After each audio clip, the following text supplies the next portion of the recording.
Assalamualaikum warahmatullahi wabarakatuh. Perkenalkan, saya Muhammad Sotikul Anwar. Di sini saya bersama dua teman saya, yakni Mas Ling Sonia dan juga Maulidah Habibah. Di sini kami membuat video yang akan membahas dan mengulas mengenai andragogi dalam pengembangan sumber daya manusia.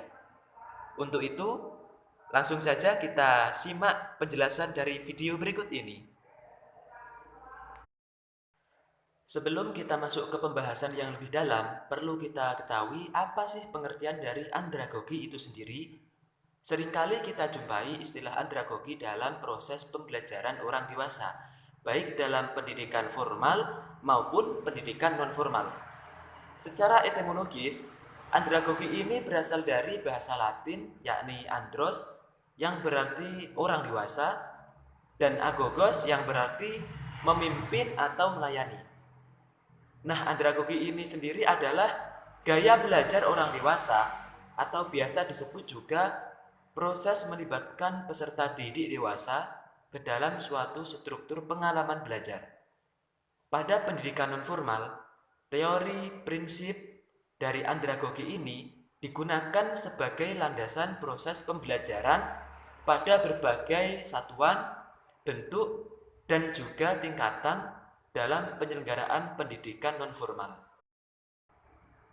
Sedangkan pada pendidikan formal, andragogi ini seringkali digunakan pada proses pembelajaran pada tingkat atau level pendidikan menengah ke atas. Dengan keunggulan-keunggulannya itu, maka andragogi ini menjadi salah satu landasan dalam proses pembelajaran pendidikan nonformal. Mengapa hal itu terjadi?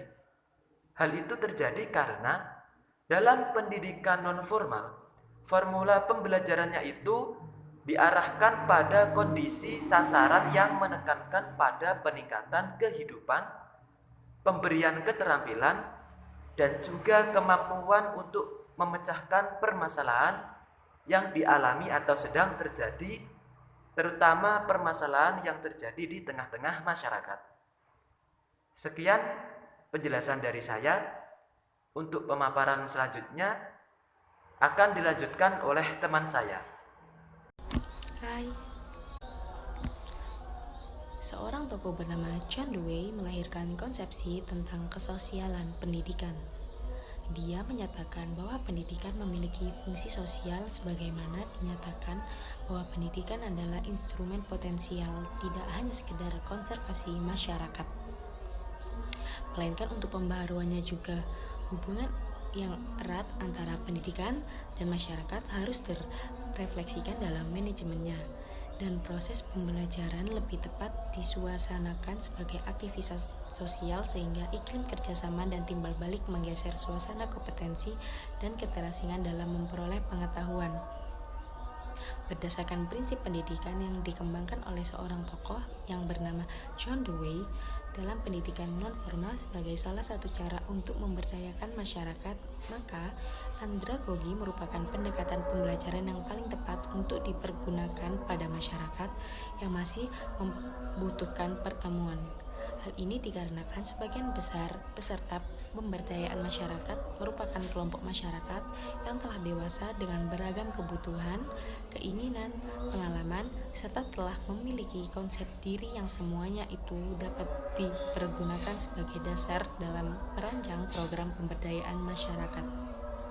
Konteks andragogi dalam pengembangan SDM menyatakan bahwa andragogi merupakan pembelajaran individual dan modal sosial membentuk perspektif dasar untuk pengembangan sumber daya manusia.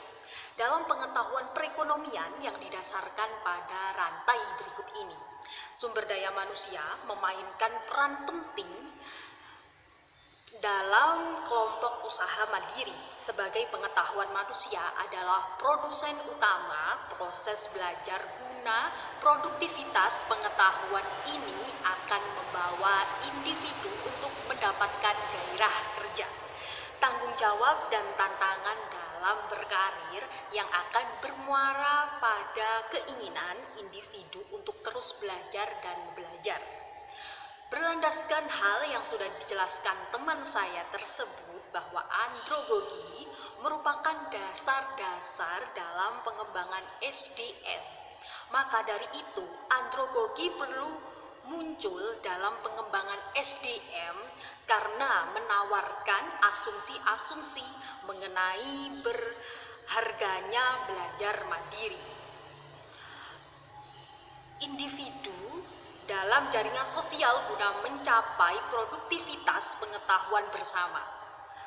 Pembelajaran mandiri yang terjadi akan berpengaruh besar bagi terciptanya jaringan pengetahuan dalam lingkungan kerja.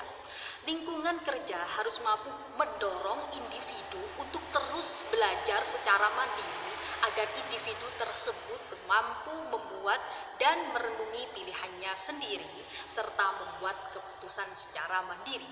Sekian dari kelompok kami, apabila banyak salah-salah kata dari kelompok kami, mohon maaf. Sekian dari kelompok kami. Wassalamualaikum warahmatullahi wabarakatuh.